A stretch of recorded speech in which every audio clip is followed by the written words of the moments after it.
Bonjour à tous, on va voir aujourd'hui 11 vérités qu'un pervers narcissique ne peut pas entendre. Si vous avez fréquenté une personne qui a ces caractéristiques, vous devez savoir que la vérité, c'est pas vraiment la chose qui les qualifie le mieux.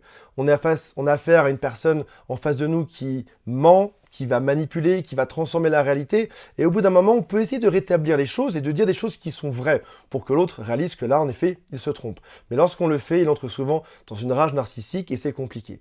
On va voir ensemble aujourd'hui 11 choses, 11 phrases que vous avez probablement essayé de dire à votre pervers narcissique, mais qui n'ont pas donné le bon résultat en face de vous. Peut-être même que ces 11 phrases représentent une grande partie de votre vie de couple. Vous avez longtemps essayé de lui faire comprendre ces choses-là. Avant de démarrer, si vous le souhaitez, rejoignez ce mouvement, on est de plus en plus nombreux. Cliquez sur j'abonne et sur la cloche qui est juste à côté. Il y a aussi un quiz qui s'appelle est-ce que cette personne est perverse narcissique ou pas? Et enfin, si vous voulez parler de votre histoire, si vous voulez vous en libérer, mon équipe vous attend du lundi au vendredi. Le lien est juste en dessous pour prendre rendez-vous. Première vérité, ils ne sont pas parfaits. Ton pervers narcissique n'est pas une personne qui est la plus belle, la plus intelligente, la plus maligne, la plus enviée, etc. Non, ce n'est pas vrai.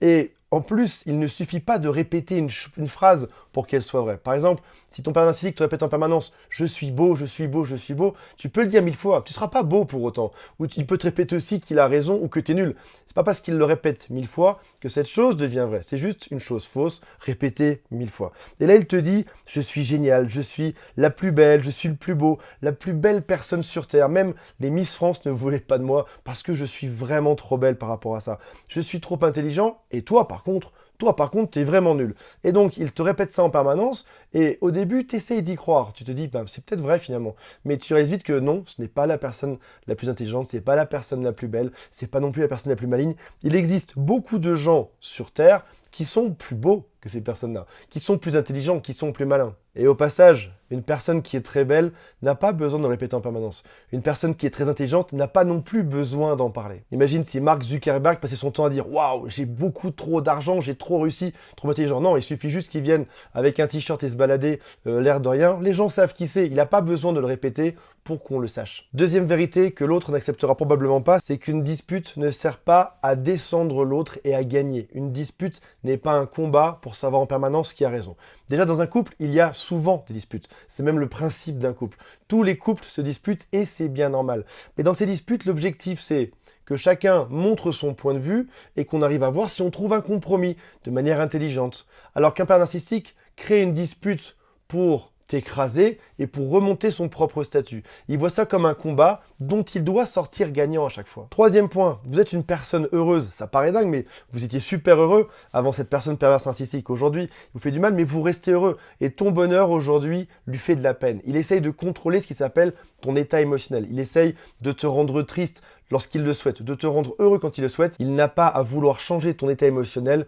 Si tu es heureux, c'est une très bonne chose. Il devrait s'en réjouir pour toi et ne pas être jaloux. Quatrième vérité, j'ai le droit de dire non. Bah oui, évidemment, si je pense pas comme toi, si j'ai pas eu de temps de service, j'ai le droit de dire non. C'est pas pour autant que tu dois m'écraser, me détruire, me critiquer par la suite. J'ai le droit de ne pas être d'accord. J'ai le droit de juste dire non sans même me justifier. Mais un père narcissique ne le voit pas de cet augure. On a déjà beaucoup parlé de cette phrase-là, du fameux nom qui permet de détecter si une personne est perverse narcissique ou pas, mais en tout cas, tu dois être dans un couple où tu as le droit de dire non. Cinquième point, je sais mieux que toi ce qui est bon pour moi dans ma vie. J'ai pas besoin d'une autorité supérieure qui vienne me guider, me contrôler. J'ai pas besoin que mon conjoint ou ma conjointe devienne mon psychologue, mon gourou, mon thérapeute, ma nutritionniste, ma conscience, etc.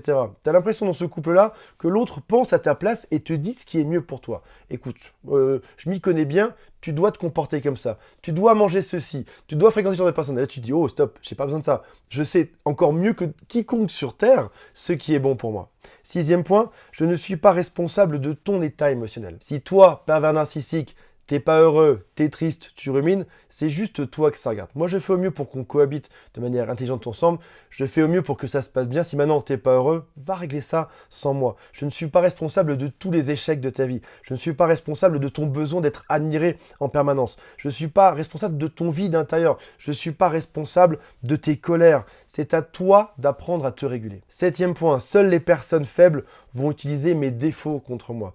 Dans la phase de lune de miel, le père narcissique te demande de te confier énormément et après ça, il va utiliser tous tes petits défauts, tous tes secrets contre toi. Alors ça peut être soit directement, par exemple, tu lui as confié que tu avais un problème avec ta mère et il va s'en servir en permanence, tu vois. t'es pas sympa avec moi, ben ta mère ne t'aime pas probablement pour ce même genre de raison. Donc là, tu lui as confié qu'avec ta mère c'était compliqué, et il va l'utiliser comme une espèce de preuve que c'est bien toi le problème, alors qu'a priori, on ne devrait pas utiliser tes défauts dans un couple. On ne devrait pas appuyer sur tous tes boutons rouges exprès. C'est même au passage le signe qu'une personne est faible. Parce qu'il n'y a qu'une personne faible qui va utiliser tous tes boutons rouges, tout ce qui te rend fou ou tout ce que tu as confié contre toi. Une personne forte n'a pas besoin de ça. 8e point, mes amis m'aiment. Toi, tu essayes de me détruire, tu essayes de disloquer tous les liens, tu essayes de me faire croire qu'ils disent du mal de moi. Tu essayes juste de semer du désordre dans ma vie, alors que je sais bien une chose, je sais que mes amis, je les aime et je ne les quitterai pas pour toi, malgré tous tes arguments. Tu ne dois pas avoir Léa, tu ne dois pas avoir Pierre, tu ne dois pas avoir un tel, parce que je le sais, ils sont faits pour nous. Non, non, stop. Je fais ce que je veux, je vais voir qui je veux, tu n'as pas à détruire mes liens d'amitié. 9e vérité qu'un pervers narcissique ne peut pas entendre, c'est que la majorité de ces liens de cause à effet sont faux. Il va te dire par exemple des phrases comme « J'ai déjà vécu ça dans le passé, alors c'est pour ça que je peux te conseiller aujourd'hui. » Alors, oui, alors il y a 6 ans, j'ai vécu ça, donc maintenant je sais que tu dois te comporter comme ça. Wow, stop. On n'est pas les mêmes personnes, moi, ton ex ou je sais pas qui, on ne se comporte pas pareil, l'environnement est différent, donc peut-être que tu te trompes, tu as peut-être raison, peut-être pas, mais tu n'as pas à diriger ma vie sur les choses que tu as vécues précédemment et pour m'imposer des choses aujourd'hui. Je suis libre de décider de ce que je veux faire dans ma vie.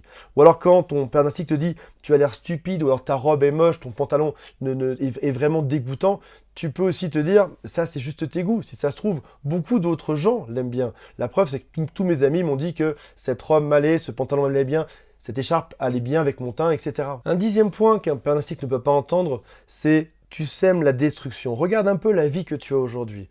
Tu as des relations, ça s'est toujours mal fini. Tu as des amitiés, ça s'est toujours mal fini. Où que tu ailles, quoi qu'il se passe, tu as l'impression que ta vie, à toi, père narcissique, repart à zéro tous les ans ou tous les 3 ans. Il faut tout recommencer à chaque fois. Travail, amis, amour, famille. C'est à chaque fois compliqué, il faut tout redémarrer de zéro. Donc aujourd'hui, tu es une personne qui détruit tout ce que tu touches, qui fait du mal partout où tu vas, remets-toi en question. Ça aussi, c'est une vérité que le père narcissique ne peut pas entendre parce qu'il ne pourra jamais changer. J'ai parlé de 11 points. J'aimerais beaucoup que vous me marquiez votre 11e point. Quelle est la phrase qu'un père narcissique ne peut pas entendre? Juste en dessous dans les commentaires. Je vous rappelle qu'il y a le quiz aussi qui s'appelle « Est-ce que cette personne est perverse narcissique ou pas ?» Salut à tous et on se retrouve dès demain.